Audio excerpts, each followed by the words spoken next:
Ya, Ikhtilaful Juhala. Ya, selamat malam. Selamat malam. Silakan Bang, nyalakan kamera Anda. Anda Muslim? Iya, Muslim. Alhamdulillah. Silakan nyalakan kameramu. Tempat saya gelap nih. Lagi ini pakai solar cell di sini. Pakai senter di rumah nih, pakai senter nih. Nih. Jadi lagi di Empang sayanya. Jadi kondisinya nggak apa-apa Bang. Yang penting coba Bang, sejajarkan wajahmu ini Bang dengan wajah saya, sejajar gitu. Oke. Oke, lanjut apa pembahasan kita nih, abangku? Silakan, apa yang mau Anda bahas? Iya, sesuai tema aja terserah. Iya, Kristen atau Islam yang benar. Tapi jangan klaim loh, jangan klaim. Kita harus membuktikan itu.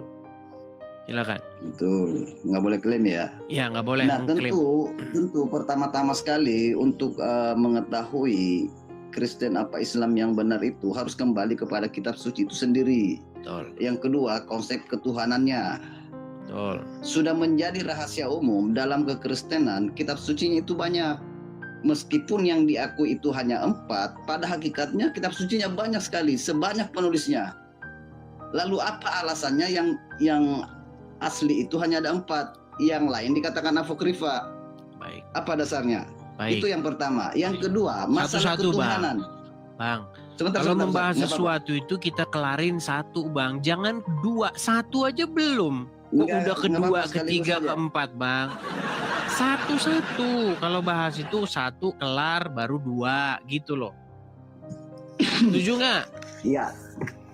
Oke, masalah Anda mengatakan kenapa yang dipilih itu hanya 4.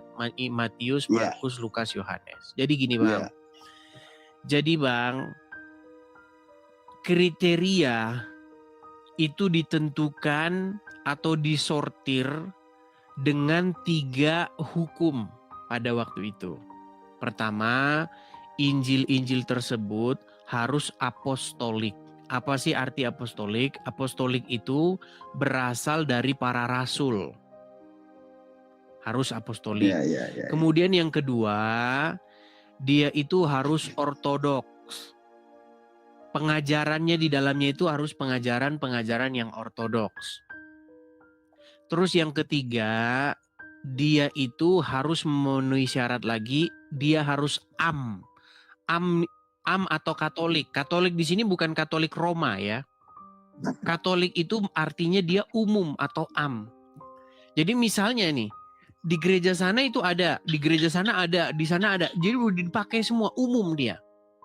Nah, jadi harus memenuhi 3 kriteria tersebut. Nah, karena ada banyak Bang Injil-Injil yang lain. Injil-Injil yang dia itu pengajarannya tidak ortodoks, tidak berasal dari para rasul, dan juga dia tidak am atau tidak Katolik. Contoh, saya kasih contoh. Ada Injil, ya, Injil masa kanak-kanak Yesus. Nah, di dalam Injil tersebut dikatakan bahwa ketika Yesus itu masih kecil, dia itu membuat burung-burung dari tanah liat, dibikin burung-burung. Lalu ditiup, jadilah dia burung. Lalu burung-burung itu terbang. Kayak orang-orang iseng gitu loh. Nah, Injil-Injil seperti ini tuh banyak Bang dulu. Bukan cuman itu. Ada banyak Injil-Injil yang lain. Contoh misalnya. Misal nih. Yesus pada waktu itu mendatangi sebuah gua. Ada gua didatangi oleh Yesus. Di dalam Injil masa kanak-kanak Yesus itu. Kemudian di situ ada ular naga. Wah, dia kalahkan ular naganya itu. Persis kayak film anu. Inilah yang saya bilang dengan dongeng-dongeng atau Injil-Injil yang berisi informasi-informasi fiktif. Tapi Injil-Injil tersebut nggak dibakar sama orang Kristen, nggak. Dibiarin ada sebagai pelajaran. Tetapi itu memang tidak diyakini sebagai informasi-informasi yang benar. Karena begini Bang, setiap tokoh-tokoh besar itu memang mengalami yang namanya distorsi. ketika dia itu diceritakan ulang dan ulang, itu mengalami yang namanya penambahan-penambahan yang sebenarnya tidak benar. Seperti itu, Bang. Nah, jangan Anda pikir sedikit. Jangan Anda pikir itu hanya terjadi kepada tokoh besar Yesus. Bang, kita punya tokoh besar. Negara kita ini punya tokoh besar namanya Bung Karno. Tahu nggak Anda? Seiring berjalannya waktu, orang itu nambah-nambahin cerita tentang Bung Karno. Contoh, Bung Karno itu katanya memiliki emas batangan yang jumlahnya banyak tersimpan di dalam gunung-gunung katanya. Itu adalah informasi-informasi fiktif yang dimunculkan belakangan. Itu terjadi ke setiap tokoh besar, Bang. Dan itu juga jangan Anda salah, itu terjadi juga kepada Muhammad. Di dalam sejarah umat Islam, ada banyak sekali informasi-informasi tentang Muhammad yang ternyata diketahui belakangan itu tidak valid. Makanya disebut sebagai hadis-hadis palsu, hadis-hadis doif. Yang sesungguhnya Muhammad tidak pernah ngomong gitu. Kita jujur-jujuran, Bang. Betul nggak yang saya bilang? Iya, ada benarnya, ada benarnya. Iya. Jadi makanya Bang, kita punya yang namanya kriteria untuk menentukan mana informasi yang betul. Makanya terpilihlah 4 Injil itu. Matius, Markus, Lukas, Yohanes. Itu jawaban saya, Bang. Iya. Injil itu banyak. Berapa banyaknya? Sebanyak penulisnya. Untuk memilah mana yang asli, mana yang palsu, yang memilahnya itu orang yang datangnya belakangan. Ya masa yang mau datangnya depan, Bang? Gimana? Ya, betul. Tidak mungkin orang yang datangnya depan, tapi belakangan. Nah, selisih selang waktunya itu sangat jauh sekali, puluhan tahun. Tidak ada kepastian bahwa Injil yang diakui asli dan dituduh apokrifa itu benar, nggak ada kepastian. Kriteria yang Anda sebutkan tadi bagi saya itu tidak menjamin bahwa Injil yang diterima sekarang ini benar asli. Bukankah sebagian yang dianggap apokrifa itu adalah Injil-Injil yang ditulis oleh muridnya Yesus langsung? Sementara Injil-Injil yang ditulis oleh Matius, Lukas, Markus, kebanyakan di antara mereka adalah orang-orang yang tidak pernah ketemu dengan Yesus. Lalu bagaimana kita memvalidasi bahwa tulisannya itu memang benar? Baik, saya jawab ya, Bang ya. Oke, Bang. Iya. Ini yang disebut dengan for the sake of argument. Ya. Saya memasrahkan diri dulu untuk sementara waktu untuk ngikuti narasimu. Anggaplah bahwa apa kriteria-kriteria yang saya sebutkan dari tadi itu membuat Anda pesimis. Saya mau tanya sama Anda. Lalu Anda menggunakan Al-Quran sebagai sumber rujukan tentang Yesus? Enggak harus begitu, enggak. No. Sebentar, Bang. Kita ini kan mencari the historical Jesus. Mencari tokoh Yesus yang benar-benar historis. Apa yang betul-betul dikatakan oleh Yesus, apa yang betul-betul dikerjakan oleh Yesus. Itu kan yang mau kita cari kan? Lalu Anda pesimis. Anda pesimis ini. Saya tidak mau siapapun yang menggunakan akalnya pasti pesimis. Makanya saya bilang, saya ngikutin Anda dulu nih. Saya ngikutin Anda. Anggaplah Injil Matius, Markus, Lukas, Yohanes ini tidak memberikan informasi yang akurat tentang apa yang sesungguhnya diucapkan Yesus dan dikerjakan Yesus. Sekarang saya mau nanya sama Anda. Lalu yang mau Anda jadikan sumber rujukan tentang Yesus itu adalah Al-Quran. Tentu saja bagi Kristen enggak seperti itu. Enggak, bagi Anda loh. Maksud saya inilah Anda ini enggak bertanggung jawab. Sebentar, Pak. Bang, Anda mengatakan bahwa kitab-kitab keempat Injil tersebut tidaklah greget begitu digunakan sebagai sumber rujukan. Lalu Anda sebagai Muslim ingin menggunakan Al-Quran sebagai rujukan? Enggak harus seperti itu. Ya Nggak berarti Anda seperti bukan itu. seorang muslim kalau begitu. Maksud saya begini, saya ingin mendapat jawaban Anda tentang status Injil ini. Injil yang Anda anggap sebagai asli. Sementara yang lainnya Anda anggap apokrifa, palsu. Bang, tadi kan Dasarnya apa? sudah saya utarakan, Bang. Iya, Jadi, Bang, itu dia yang ingin saya bantah. Tapi oke lah, kita tinggalkan saja itu kalau jangan memang, dulu sampai selesai dulu. Anda ini melemparkan satu syubhat, Anda melemparkan satu permasalahan tanpa sebuah jawaban. Kalau Iya, memang karena kriteria yang Anda sebutkan tadi itu nggak bisa dijadikan acuan, tidak bisa Iya dijadikan sudah. pembenaran untuk memastikan Iya, bahwa makanya Injil itu memang Bang, asli. Anda ngerti nggak arti for the sake of argument? Tahu nggak artinya? Enggak. Begini loh Bang, anggaplah apa yang Anda katakan itu benar.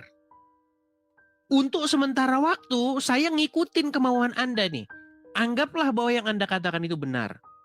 Lalu sekarang untuk mencari sumber rujukan tentang sesungguhnya Yesus ngomong apa dan sesungguhnya Yesus mengerjakan apa, lalu kita harus pakai apa? Kumpulkan semua Injil-Injil yang dianggap apokrifa itu. Berarti Jangan Al-Quran nggak ditolak berguna? mentah-mentah. Sebentar, Al-Quran berguna nggak untuk merekonstruksi? Berguna juga. Adakan perbandingan. Baik. Adakan perbandingan. Saya gunakan logika Anda. Sebentar. Sedikit Bang, tenang Bang, begini.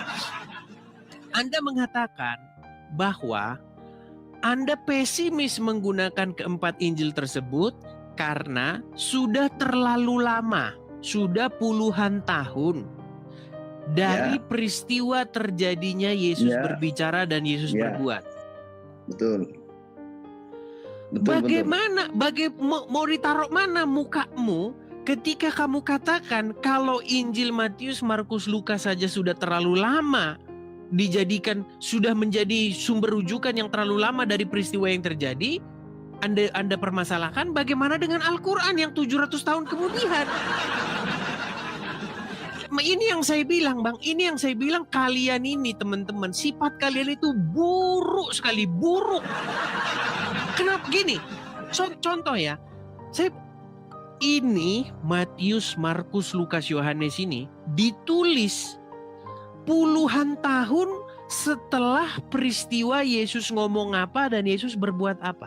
Maka informasi ini tidak bisa diterima. Informasi yang diterima adalah Al-Quran. Karena Al-Quran ini menceritakan 700 tahun setelah peristiwa terjadi Yesus ngomong apa dan Yesus berbuat apa. Makanya saya bilang Bang, kalian ini gendeng dan tidak waras lagi. Jadi begini. Bang, kalian ini memang gendeng dan gak waras lagi.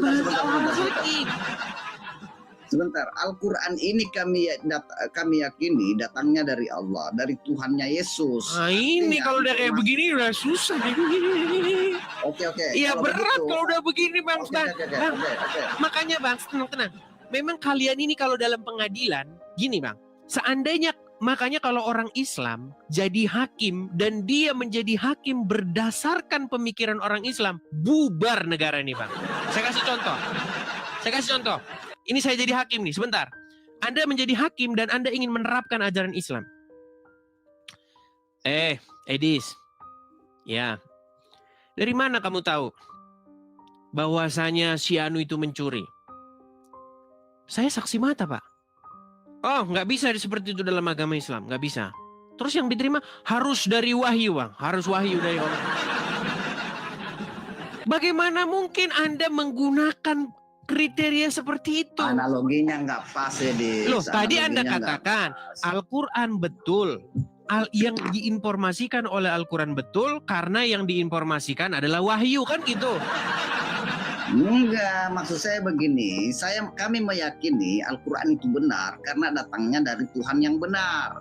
Tuhan yang tidak benar. Barusan tadi kita bilang Bang, jangan self juga barusan tadi kita bilang jangan self proclaim. Jangan klaim sepihak. Kalau klaim sepihak Bang, Lia Eden juga bilang kitabnya dari Tuhan. Ini diskusi macam apa? Kalau begitu saya ingin tanya, apakah Injil yang 4 itu firman Tuhan apa bukan? Baik.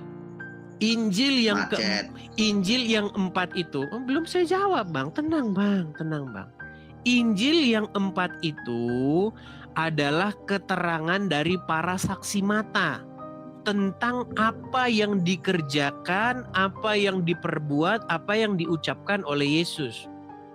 Nah, apakah itu firman Tuhan? Artinya Ya iya. bukan firman Tuhan.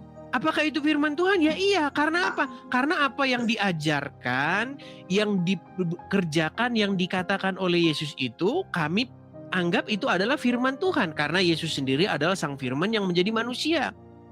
Makanya apa yang diajarkan, apa yang diajarkan itu didengar oleh para saksi mata, kemudian ditulis, dibukukan. Supaya apa? Supaya generasi-generasi selanjutnya itu bisa tahu apa yang benar-benar diucapkan oleh Yesus dan apa yang benar-benar dikerjakan oleh Yesus. Iya, oke.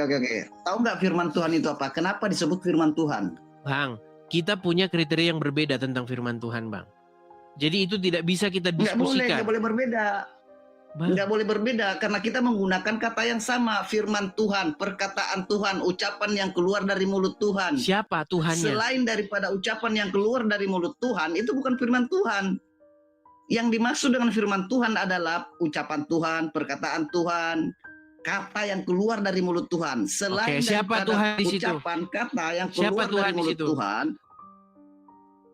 Kalau Anda memahami, okelah Anda menganggap Yesus itu Tuhan. Oke. Dan ucapan Yesus itu adalah berarti kalau ada Tuhan. Kitab, sebentar, kalau ada kitab yang berisi perkataan Allah, kami anggap firman Tuhan nggak itu?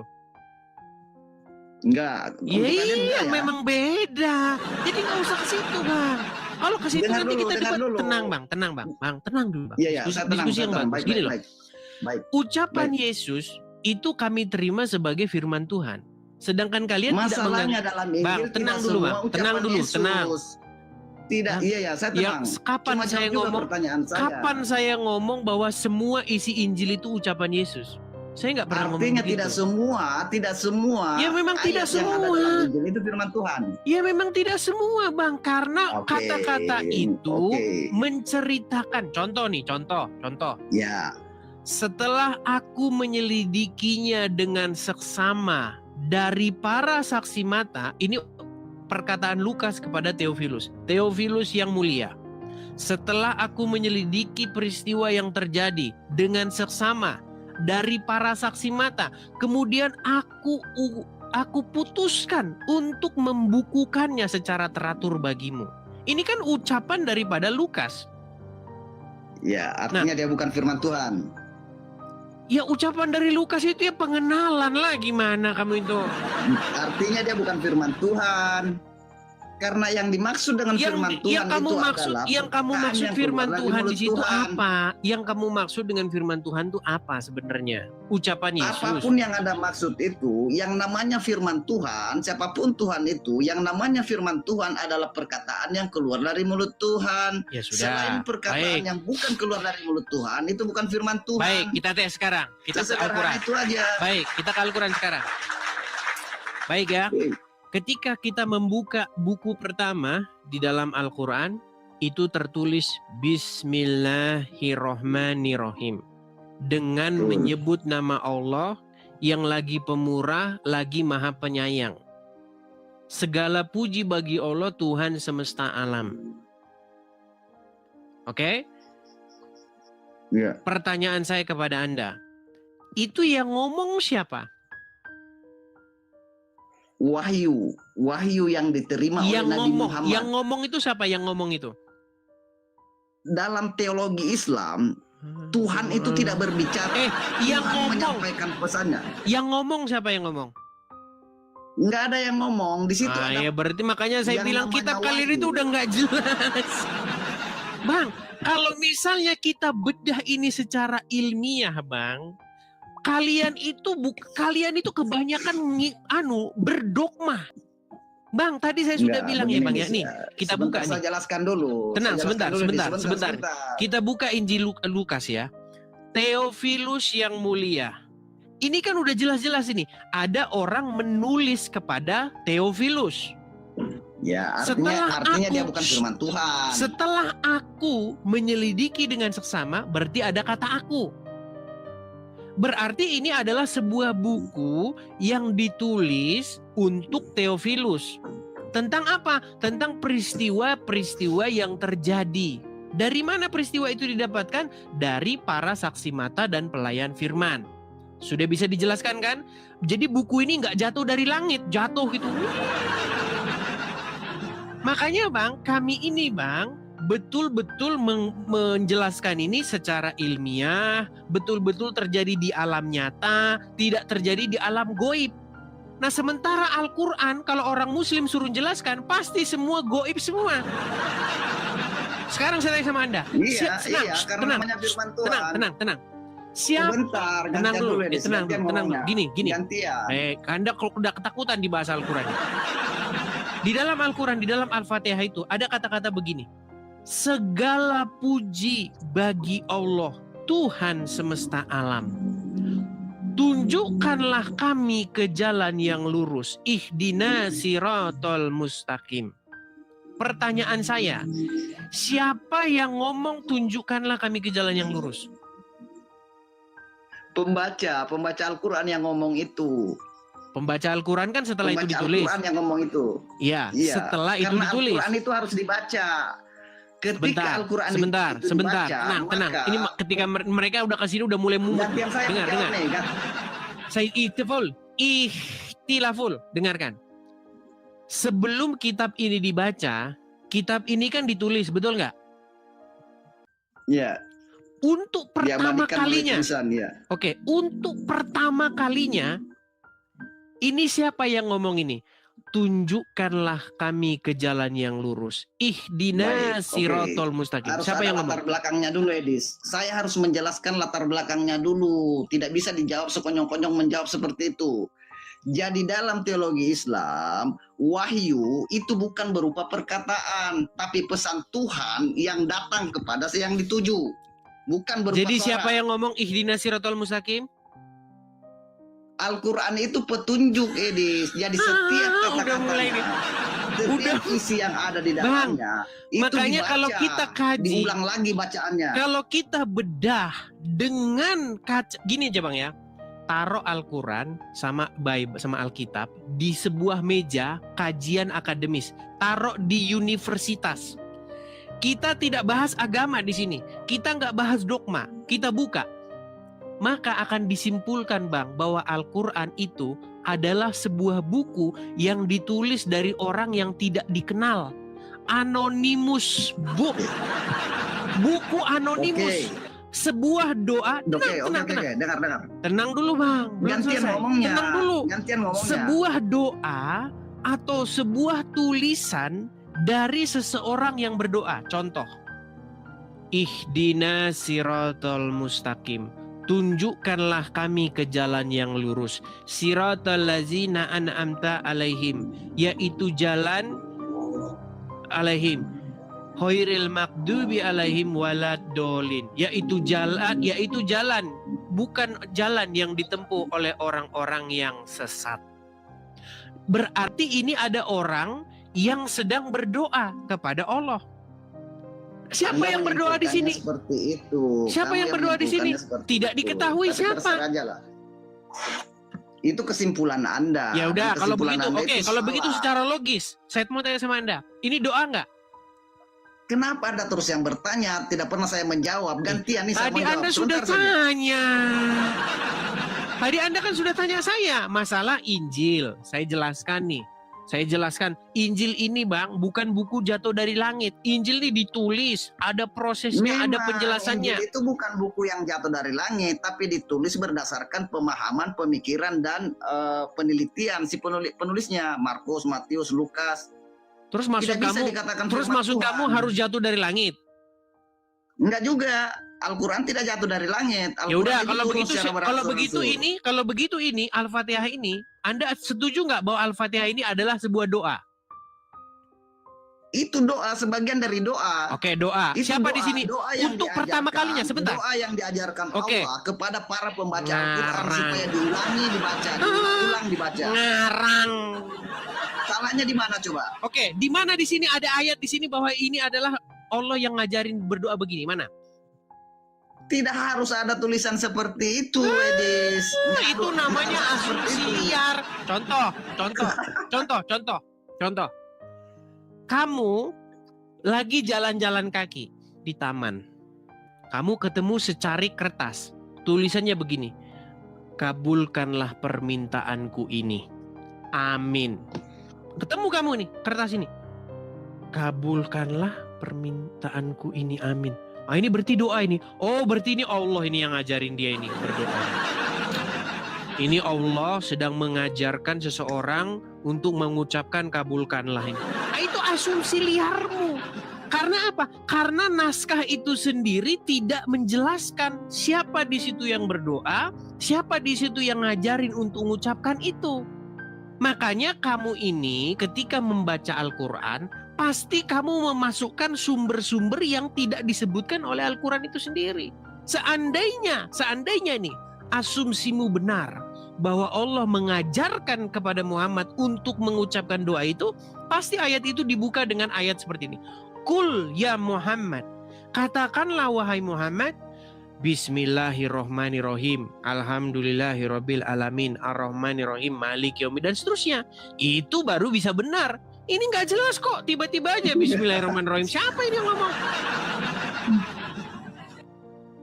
Oke. Kamu ini gini, kamu ini gantian, menggunakan standar gandamu. Gini loh, ketika kamu kamu menggunakan standar, gini, ketika kamu menggunakan standar kepada kekristenan, itu berarti kan Lukas yang ngomong, betul? Lukas yang ngomong sama Theophilus, betul? Berarti kan bukan firman Tuhan. Ya memang itu karena ungkapan pembukaan. Itu ungkapan pembukaan. Baru dibaca selanjutnya, baru berisi apa yang diucapkan. Tuhan, apa yang diucapkan yang oleh namanya Yesus. Firman Tuhan. Nah, sekarang saya tanya sama kamu. Siapa? Saya ikutin nih. Siapa yang ngomong, tunjukkanlah kami ke jalan yang lurus? Itu pengajaran, itu ayat, itu wahyu yang disampaikan kepada itu? Nabi Muhammad. Siapa yang berfirman di situ? Allah yang berfirman. Allah minta sama siapa? Allah minta sama siapa? Sebentar. Allah minta sama siapa? Tunjukkanlah kami ke jalan yang lurus. Allah ngomong sama siapa? Enggak seperti itu. Anda yang memahaminya seperti itu. Jadi wahyu itu dengar dulu, ladies. Gantian ngomongnya ya. Gantian. Wahyu itu datang bukan seperti firman. Jadi wahyu itu datang berupa pesan yang cepat, isyarat yang cepat datang kepada orang yang dituju. Bukan dalam bentuk perkataan. Nah, ketika Al-Quran turun, itu masuk ke dalam kesadaran yang dituju. Kemudian dibaca, diabadikan melalui Al-Quran. Jadi Al-Quran menyebut dirinya itu petunjuk, Edis. Petunjuk ke jalan yang benar. Tapi oke lah, kita lanjut. Syarat untuk dikatakan bagaimana Anda meyakini bahwa kitab suci Anda itu benar, dan bagaimana kami umat Islam meyakini bahwa kitab suci kami itu benar. Bagaimana memastikan bahwa kitab suci Anda itu benar dari Tuhan, dan bagaimana kami memastikan kitab suci itu benar datangnya dari Allah? Bagaimana Anda memastikan Anda itu? ini membahas satu tema aja belum kelar, lari ke sana, lari ke sini. Biar jelas pembahasannya, Edis, karena Anda terlalu banyak harus saya akui bahwa kemampuan meracik bahasa Anda menjadi suatu bahan yang bisa ditertawakan memang ada. Kemampuan Anda di situ.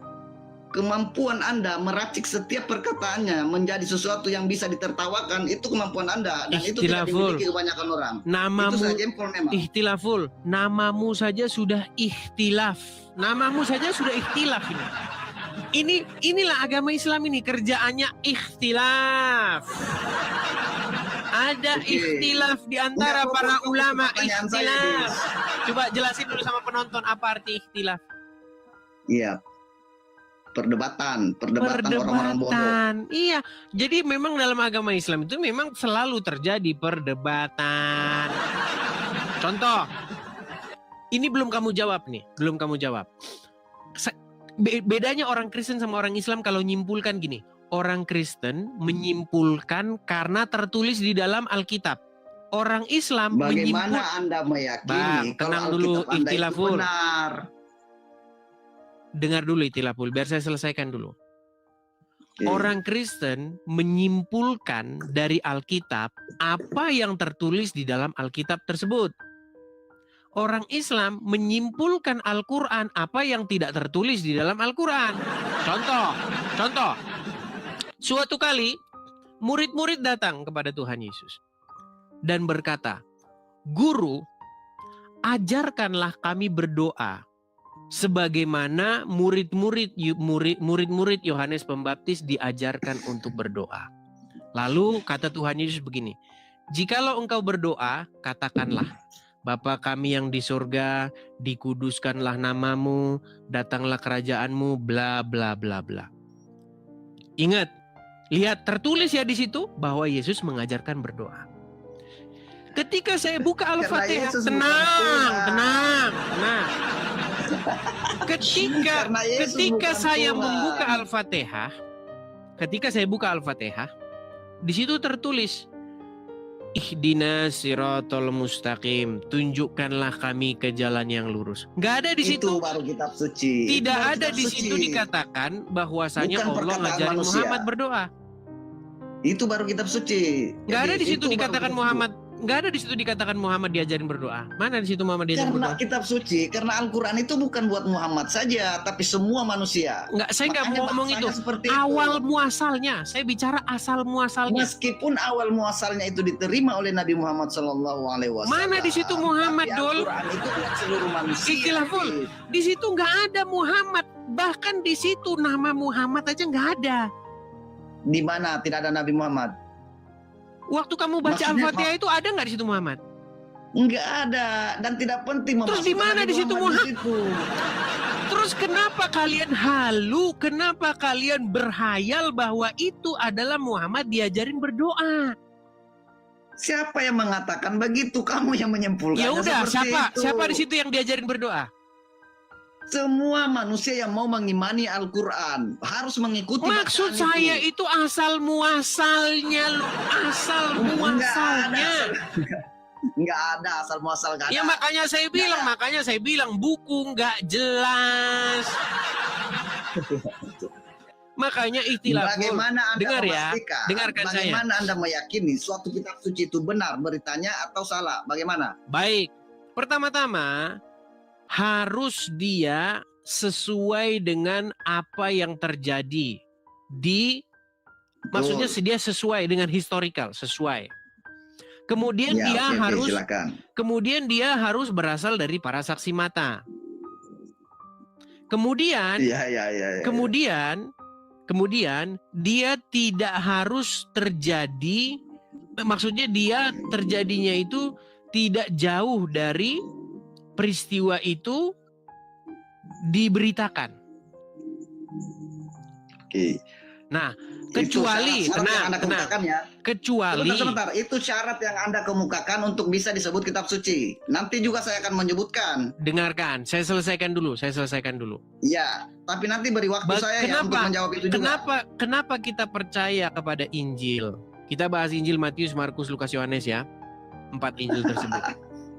Karena satu, Injil tersebut berasal dari para saksi mata.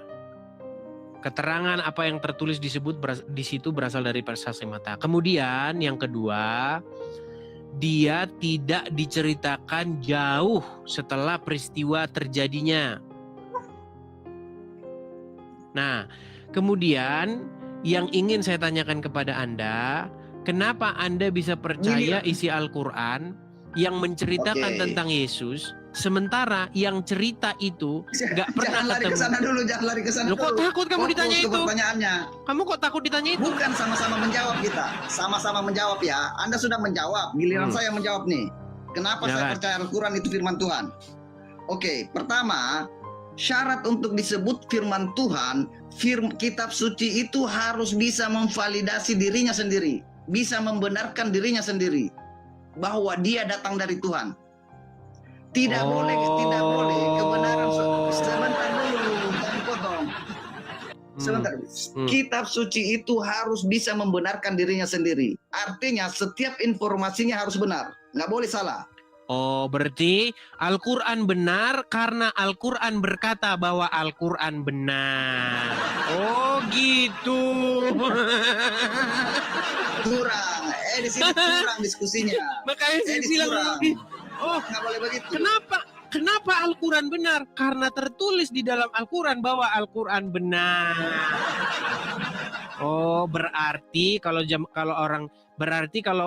kalau di pengadilan sama orang Muslim begini, Pak Hakim, ini Pak Hakim, buktinya. Kok bisa kamu katakan tertulis benar? Karena tertulis ini bahwa di sini benar. Karena tertulis di sini dari Tuhan. Jadi besok, sebentar. Jadi orang ini teman-teman, kalau membuat sistem pembuktian, mereka ini harus berdasarkan wahyu. Makanya polisi-polisi yang Islam-Islam, jaksa yang Islam-Islam, kalian mulai sekarang nggak usah memeriksa. Tenang. Kalian mulai sekarang jangan lagi tanya saksi, jangan lagi periksa para saksi mata, tetapi mulai sekarang pergilah kalian ke goa. Kapan saya mau menjawab? Jadi saya ulangnya jawaban tunjukkanlah, saya. Sebentar. Tunjukkanlah. Kenapa takut kalau saya sebutkan tunjukkanlah syaratnya? bahwa Marconi, sebentar. Yuk, tunjukkanlah Marconi itu korupsi, mana turunkanlah wahyu. Pak Hakim, nih, berdasarkan wahyu yang saya terima di gua Selarong, bahwa Marconi itu korupsi. Ini karena apa? Tertulis di sini loh. Nih, wahyu Marconi korupsi. Iya, kemampuan Anda di situ tuh.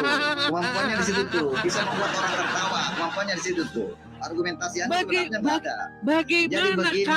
Bagaimana kamu melaporkan sebuah peristiwa? Jangan dulu saya jawab. Bagaimana Biarkan kamu saya melaporkan sebuah peristiwa di mana sudah ada masyarakat, di mana sudah ada orang, di mana sudah ada sistem pemerintahan, tetapi orang-orang tersebut semuanya tidak kamu gunakan, kamu anggap sampah. Berarti menurut Anda semua peristiwa yang terjadi di tengah-tengah masyarakat itu kamu anggap hewan karena mereka tidak melihat dan tidak mendengar. Jadi ya, selain daripada yang sebutkan tadi masih ada, Edis. Jadi kita kasih gini aja dah. Kita kasih satu contoh lah. Dari Tuhan. Gini, kita kasih satu contoh bagaimana peristiwa yang benar-benar terjadi. Contoh. Ini dibahas dalam Injil dan Quran ini, ya. Di dalam Injil disebutkan peristiwa tentang kenapa Yesus disalibkan. Bagaimana tata caranya Yesus disalibkan. Kemudian siapa-siapa di situ, disalibkannya di mana, siapa yang menyalibkannya, siapa gubernur pada waktu itu yang memerintah, siapa raja pada waktu itu, ada semua di dalam Injil. Saya mau tanya sama kamu. Datanglah Al-Quran. Biarkan saya menjawab sebentar dulu. Biar saya selesaikan dulu ini ikhtilaful. Kita kasih contoh. Kita kasih satu contoh nyata biar kita nggak debat kusir. Biar kita nggak debat kusir. Al-Quran datang 700 tahun kemudian atau 600 sekian tahun. Al-Quran datang berkata, "Wa ma qataluhu wa ma salabuhu walakin syubbiha lahum." Sesungguhnya mereka tidak menyalib dia dan sesungguhnya mereka juga tidak membunuh dia, melainkan yang diserupakan bagi mereka. Oke, kita turutin ini. Maunya kitab suci yang datang 700 tahun kemudian ini, yang tidak berasal dari saksi mata, kenal juga enggak, ke Israel juga enggak pernah sama sekali. Baik. Dia ngomong. Saya jawab ya. Oke, saya ulang. Pertanyaan saya begini. Oke, sebentar saja. Lah, bertanya lagi, kapan saya menjawabnya? Kan belum selesai pertanyaan saya. Menjawab. Saya belum mengajukan pertanyaan. Itu dikatakan benar atau salah? Saya belum mengajukan pertanyaan kok kamu udah menjawab. Gini. Ikhtilaful. Itu kan pertanyaan yang harus kita jawab bersama. Saya belum bertanya ikhtilaful. Giliran saya menjawabnya. Saya belum bertanya. Kamu mau jawab apa, orang sudah bertanya aja saya belum kok. Begini. Pertanyaan saya tadi. Ikhtilaful, tenang. Sebentar ya. Tenang. Jadi saya jawab aja ya, langsung ya. Ikhtilaful, kamu jangan panik dulu. Tenang. Jangan panik dulu. Betul atau salah bahwa Al-Quran? Izinkan saya menjawabnya. Wali itu hanya sebentar. Betul atau salah bahwa Al-Quran datang 700 tahun setelah peristiwa itu terjadi? Ya, anggap aja betul. Kok anggap aja?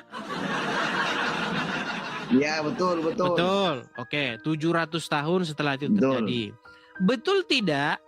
Ya. Orang-orang yang membuat Al-Quran ini sama sekali tidak pernah ke Yerusalem, tidak pernah ke Israel, tidak tahu di mana itu Golgota, tidak tahu siapa itu gubernurnya pada waktu itu. Betul atau tidak? Bagaimana saya mau menjawab sementara pertanyaanmu orang-orang yang membuat Al-Quran? Kalau saya menjawab pertanyaanmu itu sama saja saya membenarkan bahwa Al-Quran itu dibuat orang-orang. Berarti Al-Quran jatuh Jadi dari cara langit kan? pertanyaan itu Iya. salah. Memang teman-teman. Jadi Al-Quran tidak dibuat. Dituliskan, diabadikan. Ya, Al-Quran yang nulis ditulis itu, dan diabadikan oke, yang nulis itu pernah ke berdasarkan Israel wahyu nggak? diterima. Yang nulis itu pernah ke Israel nggak? Nggak pernah. Nggak pernah. Yang nulis itu nggak pernah. Jadi makanya saya bilang mereka Tapi ini yang membuat gendeng, wahyu makanya. itu bukan manusia. Buku, sebentar. Buku yang ditulis oleh orang yang datang 700 tahun setelah peristiwa kejadian, buku yang datang ditulis yang orang tidak pernah ke Israel melihat lokasi kejadian, itulah yang dipercaya oleh ikhtilaful. Makanya saya bilang kamu tidak waras lagi. Bagaimana kamu bisa mempercayai? Makanya saya bilang, kalau kamu jadi hakim, kamu tanya sama polisinya, kamu ke TKP? Enggak. Kamu kapan kamu ininya? Enggak. Terus kamu dapat dari mana? Pak Hakim, saya bertapa. Nah, di dalam gua jadi, itulah saya dapat ini informasi. diskusinya yang adil, Lady. Saya bilang Diskusinya yang berat. adil. Biarkan saya menjawab dulu. Biarkan saya menjelaskan dulu. Jangan hanya Anda yang ngomong. Nggak adil seperti itu. Jadi seperti ini, Edis. Untuk meyakini kebenaran suatu kitab suci itu bukan dengan cara melihat klaim pengikutnya. Yang kedua, bukan dengan cara saksi-saksi. Bahkan saksi-saksi yang Anda sebutkan itu nggak ada artinya disebut saksi. Karena kenapa? Mereka sudah mati ribuan tahun yang lalu. Bagaimana Anda mau menjadikannya sebagai saksi? Kalaupun mereka itu hidup, bagaimana Anda bisa meyakini bahwa omongannya itu benar? Bisa saja dia bohong. Oke, Jadi berarti syarat untuk disebut kitab suci itu adalah pertama, kitab suci itu sendiri harus bisa mengklarifikasi dirinya bahwasanya saya adalah benar datangnya dari Tuhan. Dengan cara apa? Informasinya harus benar. Dan informasinya itu bukan informasi yang remeh-temeh. baik. Kita uji lah ya, kita uji. Ini yang disebut kita Boleh. debat iman ini. Kita Oke. ini disebut dengan, ini yang saya sebut dengan debat iman. Saya ingin mengajak kamu debat ilmiah, tapi kamu ingin mengajak saya debat iman. Contoh, begini. Apa yang digunakan? Anda yang membuat Bang, kesimpulan tenang, seperti itilaful. itu. Kamu kan udah ngomong. Kalau kamu udah ngomong, gantian dong saya ngomong. Boleh saya ngomong? Ya silahkan. Baik. Metode-metode yang kami gunakan ikhtilaful itu adalah metode-metode yang masih digunakan sampai sekarang. Contoh, di dalam sebuah pengadilan, Salah. nih kan saya mau ngomong kamu aja udah panik nih. Boleh nggak saya ngomong? Boleh nggak saya ngomong? Boleh. Zaman sekarang pun Boleh. di tahun abad 21 ini masih digunakan metode-metode seperti itu, dan ini metode-metode yang ilmiah. Contoh, di meja pengadilan ketika kita ingin tahu apa yang peristiwa yang terjadi yang sungguh-sungguh diucapkan oleh seseorang, yang betul-betul orang itu berbuat demi seperti apa, itu dibuktikan dengan yang namanya pengujian. Saksi mata diperiksa, ya kan? Kemudian fakta-faktanya Bagaimana juga. Anda meyakini kalau Tenang dulu, bagaimana Anda tenang. meyakini kalau ucapan saksi itu Ini benar? makanya saya bilang, saya belum selesai ngomong, ini dia udah panik duluan. Jangan panik, kenapa sih? Jangan panik. Ya, oke. Nah, Lanjut. sementara kalau kamu bilang seperti itu nggak bisa, kenapa? Karena itu kan bukan dari Tuhan. Katakan itu kan dari saksi mata. Saksi mata kan bukan dari Tuhan. Bisa, Om, saksi Makanya mata, bisa. iya, makanya saya bilang tenang dulu. Berarti kamu ini kalau di dalam pengadilan kamu harus buang semua saksi mata itu ke tong sampah. Karena apa? Itu kan dia bisa bohong. Beda. Makanya metode tenang. Kalau Metode saksi mata kamu kitab suci inilah nggak bisa. kamu ikhtilaful. Kamu aja saya belum selesai ngomong kok kamu udah panik sih. Nanti kamu ngomong bantah saya. Silakan nanti kamu ngomong bantah saya. Kalau menggunakan metode kamu, maka kamu tidak boleh mengambil keterangan itu dari saksi mata. Karena kamu anggap manusia itu adalah hewan yang mereka itu tidak bisa melihat dan tidak bisa mendengar. Ya, jadi menurutmu ketika ada peristiwa penyaliban, maka orang-orang ada di situ semua itu nggak kamu pertimbangkan. Yang harus kamu gunakan untuk menentukan peristiwa itu betul atau tidak adalah informasi dari Tuhan. Jadi apapun informasinya, kalau bukan dari Tuhan, no. Harus Tuhan langsung yang ngomong. Makanya saya bilang, kalian ini udah sakit jiwa. Begitu. Oke, saya jawab ya. Silakan. Saya sangkal ya. Silakan. Saya sangka ya. Jadi begini, di pengadilan saksi itu memang penting. Karena antara si hakim dan si saksi itu bisa ada tanya jawab. Khusus untuk kitab suci, nggak mungkin ada saksinya. Apalagi saksinya sudah meninggal ribuan tahun yang lalu. Bagaimana Anda ingin bertanya kepada si saksi itu? Saksi itu bisa bohong loh. Mungkin ada saksinya. Saksi itu bisa bohong. Bahkan saksi yang ada di pengadilan pun bisa bohong. Terutama juga saksi untuk kitab suci. Tidak terkecuali maksudnya. Berarti harus dari Tuhan ya. Itu saksi kitab suci. Oke, berarti itu harus dari bisa Tuhan. bohong dianya. Berarti kesimpulannya harus dari Tuhan. Bukan, tidak harus begitu. Tidak harus begitu. Gimana? Dengar, makanya dengar. Dengar Ya ya, udah, dengar ya. berarti harus Dengar. dari Tuhan langsung kan? Berarti harus dari Tuhan.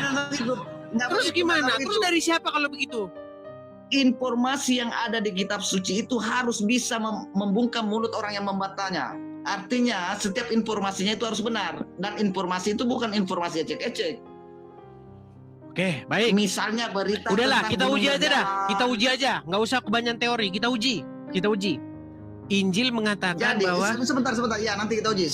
Nanti kita uji. Jadi selain daripada itu, kalau memang itu kitab suci, harusnya informasi yang ada dalam kitab suci itu harusnya bermanfaat untuk didengar. Penting untuk didengar. Bukan membicarakan hal-hal yang tidak penting untuk didengar. Untuk apa dikatakan kitab suci kalau isinya tidak penting untuk didengar? Dan baik. syarat untuk disebut kitab suci itu setiap informasinya harus bersifat petunjuk.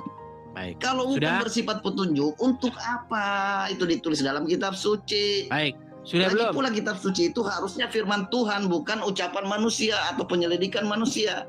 Oke. Selain daripada ucapan Tuhan, itu bukan kitab suci. Karena yang dimaksud kitab suci itu adalah firman Tuhan. Firman Tuhan, ucapan Tuhan. Selain ucapan Tuhan, bukan firman Tuhan. Sudah belum? Seperti itu. Udah. Baik. Kalau diskusinya seperti ini adil nih, gantian ngomongnya. Baik. Oke, lanjut. Kita uji ya. Kita uji, teman-teman. Kita uji firman Tuhan lawan laporan sejarah ya. Kita uji. Baik. Saya katakan firman Tuhan ya, karena mereka menganggap itu firman Tuhan. Baik. Al-Quran berkata, mereka tidak menyalibnya. Tidak menyalib Ya. Isa. Ya. Dan mereka juga tidak membunuh Isa. Melainkan yang diserupakan bagi mereka.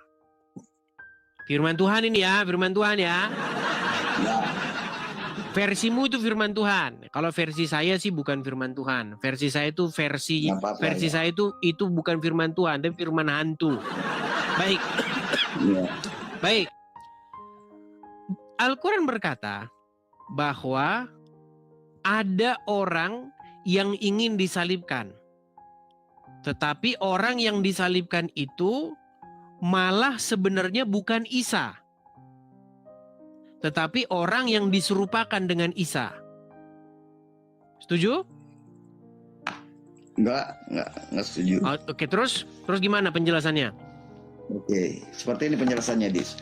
Al-Quran mengatakan, waqalu, mereka berkata, inna qatalna Isa bin Maryam. Sesungguhnya kami benar-benar membunuh Isa putra Maryam. Wa ma qataluhu, mereka tidak membunuhnya, wa ma salabuhu, dan tidak pun menyalibnya. Walakin akan tetapi syubbiha lahum, diserupakan bagi mereka. Apa maksudnya itu diserupakan? Pertanyaannya, diserupakan. Apa maksudnya itu diserupakan? Ada dua kemungkinan. Pertama, orang lain yang menggantikan Yesus, itu kemungkinan pertama ya. Yang kedua, kemungkinan keduanya memang Yesus yang udah dari Tuhan tapi kemungkinan penyaliban itu hanya bersifat. Udah capek-capek ini dari Tuhan loh ini. Ternyata kemungkinan. Makanya dia bilang mereka ini udah nggak waras lagi. Kita cuma sebentar, Miftahul, Ihtalaful. Kita udah serius-serius denger ini. Wah, ini bukan dari manusia ini. Ini langsung Tuhan langsung yang ngomong. Ternyata kemungkinan. Ternyata teman-teman, Tuhan tidak lebih jelas daripada manusia. Oke, kita ikuti. Karena Al-Quran Sebentar. Saya ikuti maumu. Kamu bilang kemungkinan. Kemungkinan itu adalah orang yang diserupakan menjadi Isa, betul? Masa Anda tidak mengerti? Tadi Anda bilang loh Al-Quran kemungkinan. mengatakan sebentar, jangan dipotong dulu makanya. Al-Quran mengatakan. Jadi Al-Quran mengatakan kepada kami, Al-Quran ini kalian baca dan gunakan otakmu pada saat membaca. Karena ada ujian dalam memahaminya. Linabluwakum mimma atakum. Untuk menguji kalian terhadap apa yang kami berikan kepadanya. Maksudnya untuk memahami Al-Quran ini butuh untuk memahami Al-Quran kita harus paham. Oke. Untuk memahami Al-Quran kita harus paham 15 cabang ilmu kanuragan dan 12 cabang ilmu kadikjayaan. Udah. Oke lah. Oke. Terus siapa yang disalibkan akhirnya? Iya. Saya berbicara menurut konteks ayat nih. Iya, siapa yang diserupakan? Pemahaman saya belum masuk. Siapa yang diserupakan? Kalau Anda menanyakan siapa yang diserupakan, mana saya tahu. Tapi orang-orang mengatakan yang diserupakan itu adalah Yudas. Ya udah kalau gitu kau pecat aja Tuhanmu itu. Ngapain Tuhanmu itu ngasih tahu sama kamu informasi yang nggak lebih jelas daripada para saksi mata? Kamu bilang mereka tidak menyalibnya, oke, tidak menyalib Isa. Bukan saya yang bilang, Al-Quran yang bilang. Oke, Tuhan bilang nih, Tuhan tanda kutip ya. Ini dengar ya. Tenang dulu. Ini informasi tenang. Tuhan tanda kutip berkata, mereka, maksudnya orang-orang Wahyudi, tidak menyalibkan Isa. Dan mereka, orang-orang Wahyudi, tidak membunuh Isa. Melainkan yang diserupakan bagi mereka. Berarti yang dibunuh dan disalibkan ini siapa kalau gitu? Bukan melainkan, dari cara baca teks saya juga Anda sudah salah. Ayo dah, akan tetapi yang diserupakan bagi mereka. Setuju? Walakin syubbiha lahum, akan tetapi diserupakan bagi mereka. Oke, apanya yang diserupakan? Maksud dari diserupakan itu? Apanya yang diserupakan? Itu masih tanda tanya. Sebentar. Multitafsir. Apanya yang diserupakan? Bisa jadi itu orang lain yang diserupakan dengan Yesus, atau memang Yesus yang menjalani penyaliban, tapi penyaliban itu hanya diserupakan saja. Contohnya Nabi Ibrahim itu dibunuh dengan cara dibakar. Kenyataannya Nabi Ibrahim tidak mati, dibakar. Artinya diserupakan saja tuh. Yang dilihat oleh mata. Diserupakannya gimana itu contohnya?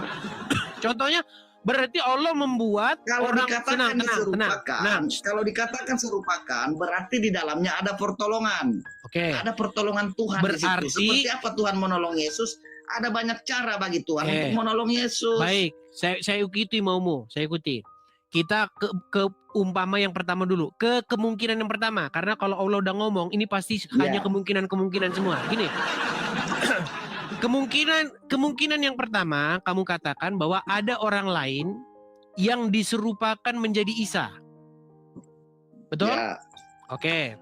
Ya. Ketika Allah membuat orang lain menjadi diserupakan oleh Isa, maka Allah ini menjadi sosok yang maha zolim. Kenapa saya katakan zolim? Karena orang ini nggak tahu apa-apa, lagi enak-enak dia nyangkul di sawah, didatengin prajurit Romawi. Oh, kenapa Pak? Saya kenapa Pak? Kamu Isa kan? Kamu Isa? Lu bukan Pak, bukan Pak. Ini muka saya lain Pak, muka saya lain. Itu bahasa Tenang. Saya belum Tidak selesai. seperti Saya belum itu. selesai. Istilah pun saya belum tenang. Contoh. Itu bahasa Tenang Anda. dulu, tenang. Kalau saya ngomong itu kamu jangan panik, ya. Ketika jaksa menentukan bahwa Angelina Sondak terbukti secara sah dan meyakinkan melakukan korupsi, lalu misalnya nih jaksa ingin menangkap, mengeksekusi Angelina Sondak ini, memasukkannya ke penjara. Tiba-tiba muka istrimu berubah jadi Angelina Sondak. Secara mukjizat kan, secara pokoknya kalau mereka ini kalau ngomong harus gitu. Gaib. Secara gaib, tiba-tiba wajah istrimu berubah jadi wajah Angelina Sondak dan ditangkaplah istrimu ini. Sementara Tidak adil. Tenang. Tidak adil. Kalau ceritanya Kenapa sih seperti kamu itu, panik? jelas Saya tidak lagi adil. ngomong, saya lagi tenang. Nanti kamu tanggapi kalau saya udah selesai. Sudah saya tangkap poinnya. Kalau Pertanyaan saya analoginya kepada seperti kamu, itu, berarti Tuhan itu tidak adil. dengar. Pertanyaan saya kepada kamu, zolim nggak di situ Allah ketika membuat orang lain Zalim. yang nggak tahu apa-apa, tiba-tiba mukanya diserupakan sama orang, jadi dia malah di penjara. Zolim nggak? Yes, zolim itu namanya tuh. Zolim itu namanya tuh. Maha zolim Allah, Tuhannya ikhtilafun. Kenapa? Bagaimana kalau yang menggantikan Yesus? Yang menggantikan Yesus adalah si pendosa. Mana disebutkan dalam Quran bahwa yang menggantikan Isa itu ada si pendosa? Di kitab Anda kira-kira gimana? Apa dikatakan di kitabnya? Jangan bohong. Yang saya tanyakan kepadamu, di Quran mana yang bilang bahwa yang menggantikan Di Isa kitab itu adalah si Anda. pendosa? Di kitab Anda, enggak. Kok lari ke kitab saya? Kok lari ke kitab saya? Ini artinya kitabmu itu menumbalkan orang yang nggak tahu apa-apa, ditumbalkan sama Allah. Makanya saya bilang, Bang, bagaimana mungkin? Oke lah, ini saksi mata nggak bisa kita percaya karena saksi mata bisa bohong. Oke lah, saksi mata itu manusia, bisa kilaf, bisa salah lihat. Oke lah. Ini Tuhan langsung yang ngasih informasi. Udah Tuhan yang ngasih informasi, ternyata informasinya nggak jelas.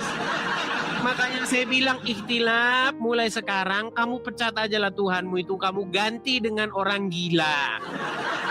Masa Tuhan yang ngomong? Ini udah Tuhan ngomong, Tuhan ternyata apa susahnya bagi Tuhan ngomong?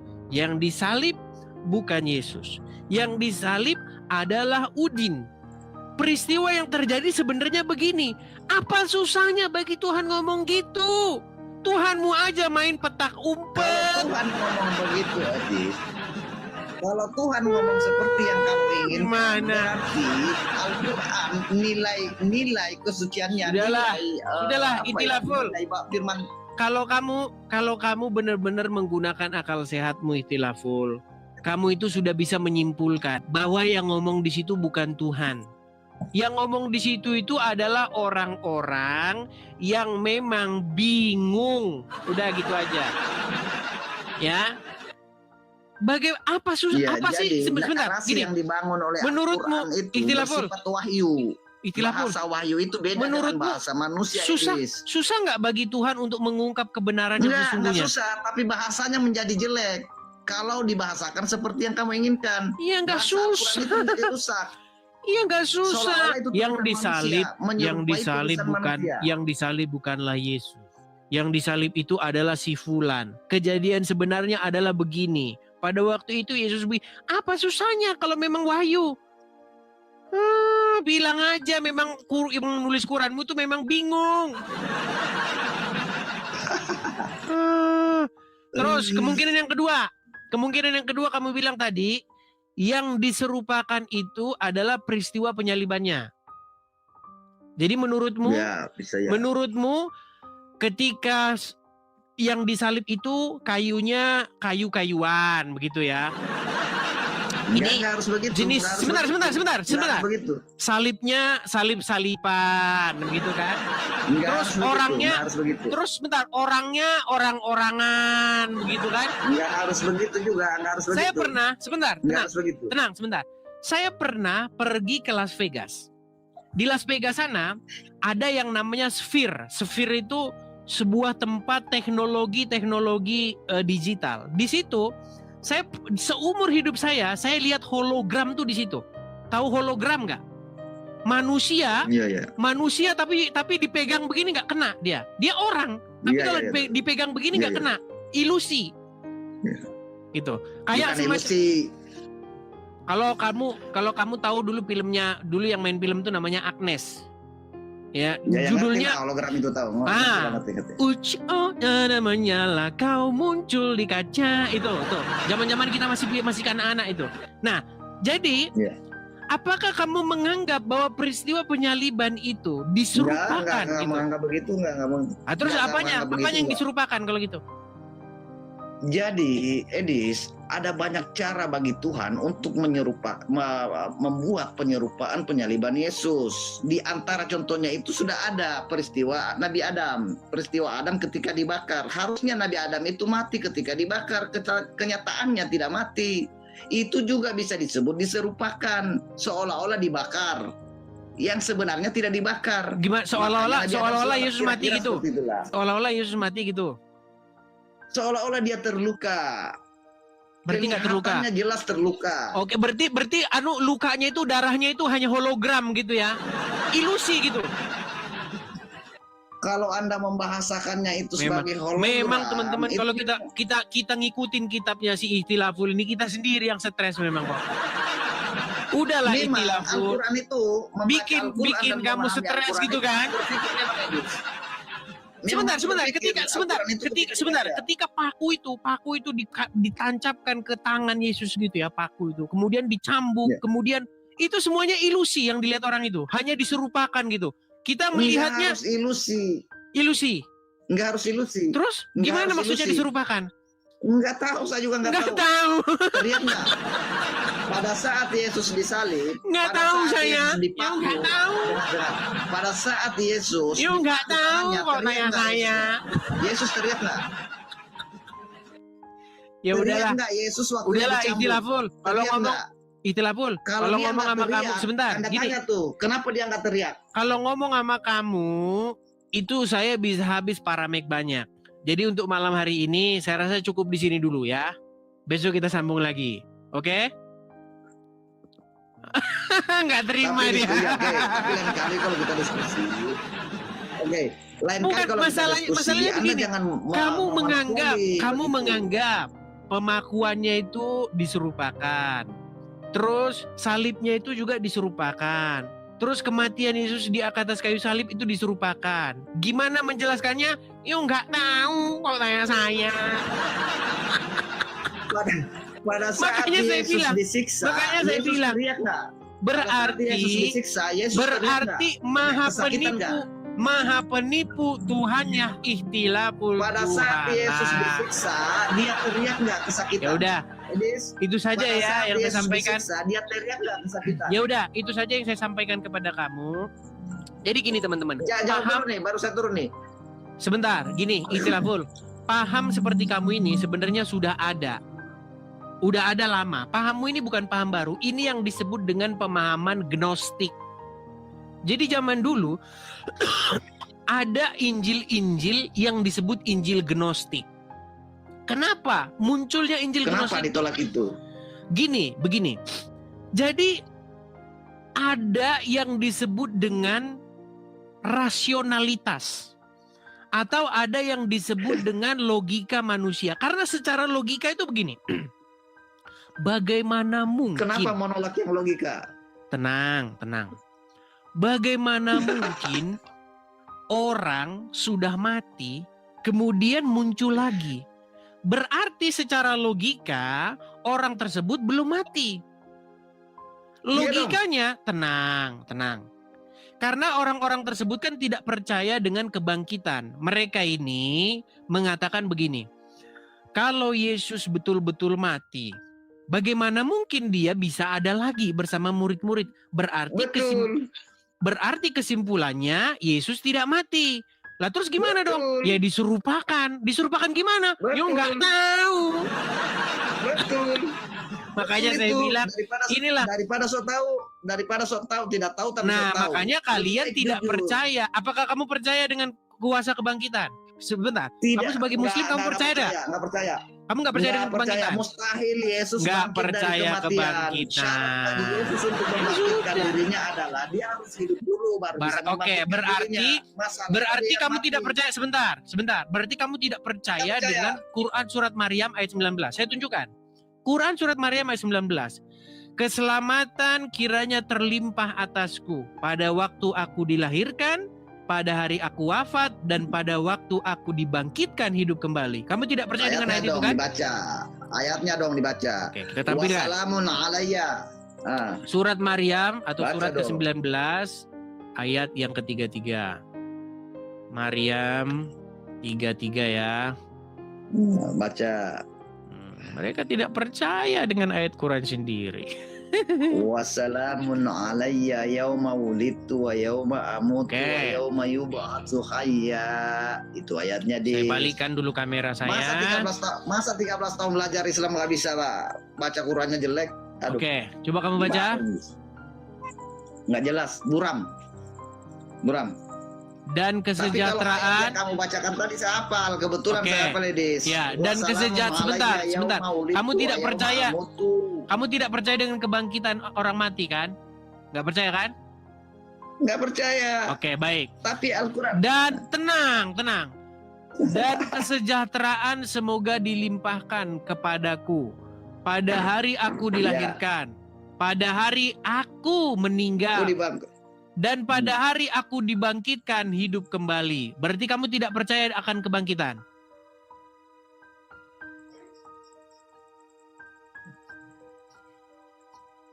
Mencret.